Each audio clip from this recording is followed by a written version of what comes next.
Hey there, good morning, good evening, good afternoon. It's Talking to Myself, the part of the day where I talk to myself about things that I was thinking the night before while laying in bed. Shout out to Saratoga Peanut Butter, as well as shout out to Lotus Flame Candle Company, the Los Angeles Dodgers, Kings of Leon. Shout out, of course, to all 800 and something subscribers at the time of me making this video, as well as shout out to FUJIFILM, US and North America, for sending me the FUJIFILM X-T4 along with the 70-300 for some reviewing and testing. I would tell you this right now, this was sent to me, and in no way, shape, or form is there anything expected as part of my review or part of my final say with this. This is more of a preliminary. Again, you guys know that I don't review things or anything like that, but off the bat, all the opinions on these objects are my own. They are not swayed by Fujifilm at all. Fujifilm does not get to see anything whenever before I post this. They did not get any say in what I post, and you know, no money was exchanged. I do not get to keep these. I'm sending these back after a 3-week period. So I have already been using this. I've been using these for a couple, probably about a week now. And whenever I received this, I was super excited because the 70-300 is a lens that I have been wanting to get my hands on for nothing other than to attempt to shoot sports photography. Now, a couple things you need to know about this. This is a f4 to 5.6 lens. So at 70 millimeters at f4, and as soon as you get to, man, I don't even know where it'd be. I'd say somewhere around 135 millimeters, even 100 millimeters. You're already at 5.6. So for all intents and purposes, this is mostly going to be a 5.6 lens. That's how I operated. I had it at 5.6, basically the full time of operation. To where I just clicked in 5.6 to where I had a constant aperture the whole time I was using it. Now I got to use this. I was able to get in touch with some people with the Spurs organization, and they're able to let me into a few events in the upcoming future. The one that I was actually able to get into immediately was a game at the Toyota Center between Mexican professional soccer leagues, the Liga MS teams, versus the Pumas and the, I don't even know who the other team is. To be honest, I don't even know what the teams are and where they're from. I just went there to shoot, but it was nice. And I'll say one thing about the 70-300. If you're thinking, hey, can this be used for sports photography? I'll just answer you right now and say yes. It is something that can be used, and again, the reason why I say it is I know it's 5.6, but in daylight that's going to be just fine. You're trying to get the action, and you're not really just trying to get an eye and focus and everything else blurred. When you have photos like that for sports photography, it really doesn't tell a full story, and it's really awkward and weird. Those are the kind of things you want whenever players are at rest. You kind of want to get the environment around it. So yes, this can be used for sports photography. I had a fantastic time. There weren't any hiccups. The one thing is, when it gets darker, I did not expose brighter with this or push my ISO too high, because I had to run this at around 1,000 to 2,000th of a second. Reason being is I wanted to freeze the players while they're, you know, kicking around and while they're actually playing. And so during the football match, I just made sure that I was either at 1/1000th or 1/2000. This is even in low light, and I mean it was a 7 p.m. game, so around 9 o'clock it started to get dark. What I'm saying about this is you're going to have to shoot as if you're in low light, meaning you're going to have to shoot and show that it's in the dark. One tip that I can give you for shooting with slower aperture lenses is, if you're in low light or in a dark environment, tell the story of the low light in the dark environment. Don't try to adjust and boost your image and raise in grain and moire and all these things, because you want it to look similar to what your shots at dusk or at golden hour or in the day look like. There's no need to tell the story of the moment that you're in. So I purposely edited the photos to where they reflected that, and I actually shot them in a way to where they reflected that. I shot them about maybe a third to 2/3 of a stop overexposed, and I brought it down in post, and that was intentional. But so yes, this can be used as a sports photography camera. If you see, it is not internally zoomed, it zooms outward. It's not a big thing. Listen, if you're the kind of person that's embarrassed because you want an internal zoom kind of camera because that's what professionals use, I don't care. Listen, I was sitting there right next to guys that were on, you know, 400 millimeter, 600 millimeter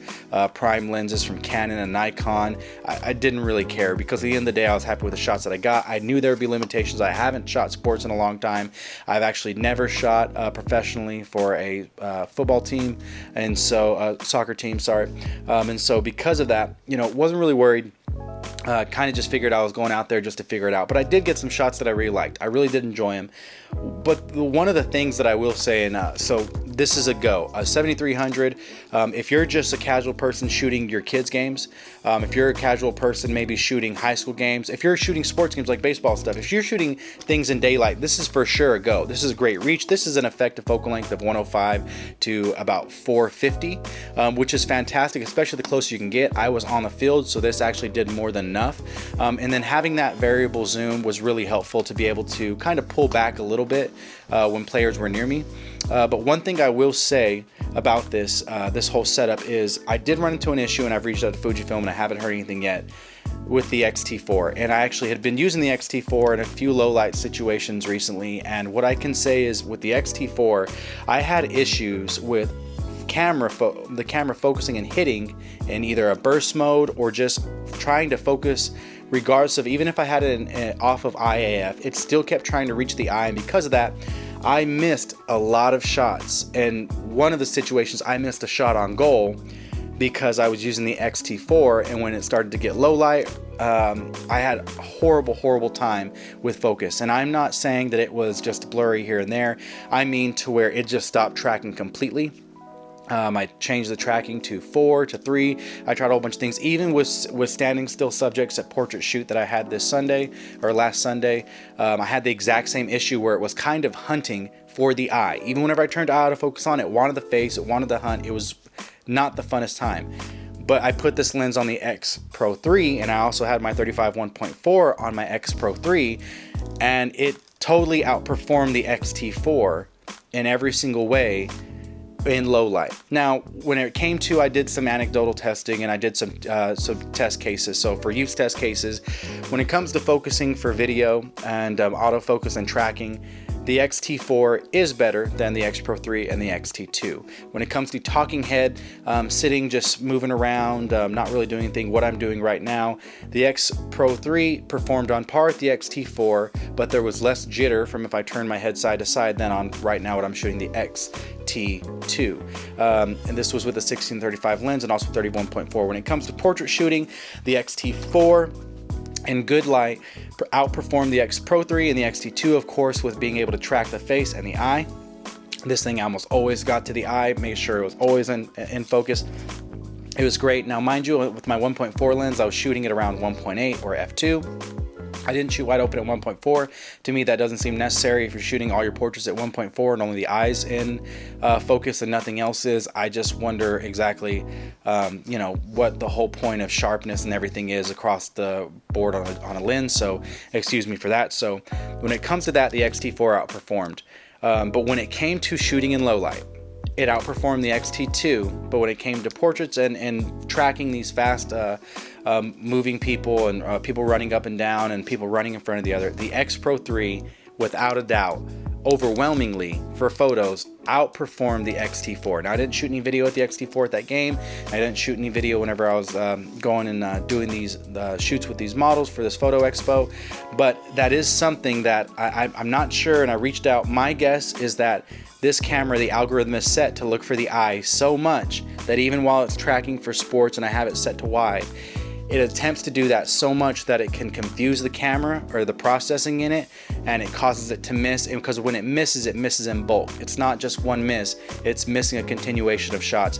The X Pro 3 in low light, I actually shot the majority of the game with this lens right here on the X Pro 3 because I couldn't afford to miss anything, because I'd actually missed one shot on goal and I missed I was standing in the corner because I was hoping I could get a shot of a corner kick. I actually missed one player coming in trying to slide, it was just a tackle move in order to get the ball out from another player, and so I missed a defender sliding directly into me because this would not focus. And so it's very frustrating when you have that situation happen.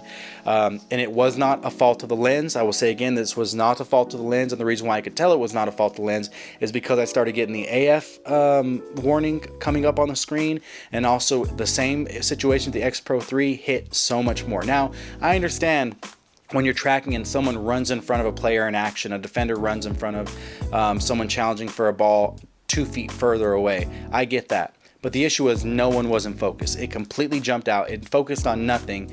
It was just out of focus. So when it comes to this, the 7300, this is a go to me. If you want to shoot sports and you want to start in at a budget, this is a great starter lens. This is a great lens just to have in your kit because it's light. So if you're someone who shoots with Fujifilm and you have that 2 or 300 f2, whichever one it is, this is a great auxiliary if you want to get a little bit more, if you want something light, or if you just are someone who wants to do birding.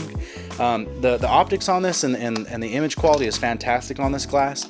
I was going to use it for a portrait shoot I had today, but decided not to. But I will be taking this with me to Cypress, Texas today as I leave, and I will be using this while I'm there doing some documentary work, and I'll be shooting some bulls and things like that. And so we'll see what else happens. But this is not the end of this. But as of right now, let me tell you, for sports, the 7300 can work for sports more than enough. Those of you that say, oh, you know, you need a longer lens, things like this can work with those adapters. But remember, you're losing about 2 stops of light, especially going with the 2-time adapter. And also for those of you saying you need more reach or you need a faster aperture, I just challenge you to just learn how to compose, and I challenge you to learn how to expose and use light. And that's all I can say. Just learn how to expose and use light, because for those of you that have bag on gear because it's not the fastest and it's not the heaviest or it's not wide or it's not this or doesn't internal focus, you guys are the immature ones that are the reason why people don't get the gear that they need, and camera companies push out these faux pas pieces of gear that, you know, the majority of users aren't going to buy. So again, if you need a longer lens, I understand that, but learn how to compose as well, because I shot some lenses on a 50mm, or I shot some images on a 50mm with the X-T2 while I was there, and also on the 16 to 55 with the X Pro 3 and the X-T4, and they came out just fine, and they're usable, and it wasn't that long of a lens, of course. And if you're worried about, oh, the aperture, just learn how to shoot in light and learn how to manipulate and read light. That's something big. So maybe you should just stop relying on the camera so much, or maybe you should rely on the camera more, because if that's your idea of what makes things professional, you're just not where you need to be, and your tools are more of a help to you than them. And that just goes to show that someone can replace you like that. If someone took your rig, they could probably do a better job than you, who actually knew what they were talking about. So just think on that before you guys start saying it. But yeah, this can be used for sports for sure. If you're a starting out sports photographer and you're someone who trying to get into like a minor league game or something just to build your portfolio, this is the one to go with if you're shooting Fujifilm. The X-T4 I would recommend for shooting sports. I'd recommend it for shooting anything. I think it's fantastic. I didn't shoot any video on it because I don't need to, because it's going to be similar to the X Pro 3, and I already have an X Pro 3, and I know the X Pro 3 works well, and so there's no need to shoot video on this. I know it's going to work well. And so if you're upset about that, go watch a video channel. There's a million reviews about this camera. But I can tell you from my use case with sports photography, and I haven't really seen it out there, this camera struggled when it came to lower light. Good lighting and everything, it was fine. It was tracking. It was hitting every time.